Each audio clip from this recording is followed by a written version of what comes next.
Hi everyone. In this example, I'm going to show you how to use containers in Tableau.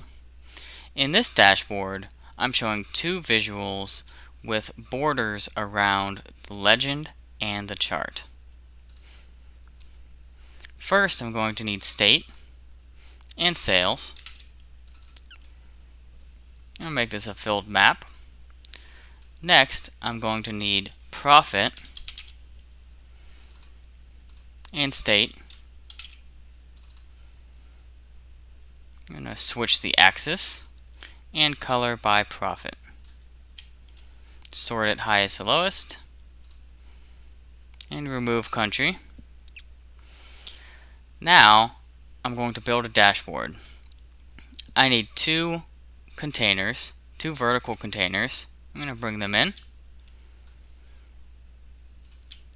And I'm going to put blanks in each container. I'll put a border around them so you can see it.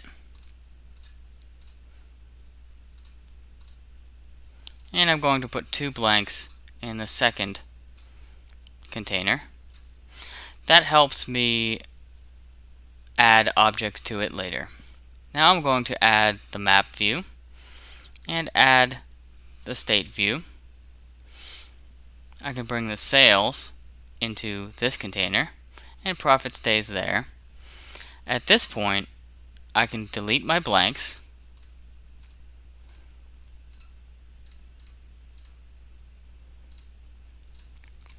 and I'm going to create one more container, a horizontal container. Put two blanks. And I'm going to drag in each one of these vertical containers into the horizontal container. And again, delete my blanks. I'm going to grab this entire container and I'm going to put it in my dashboard. Remove titles.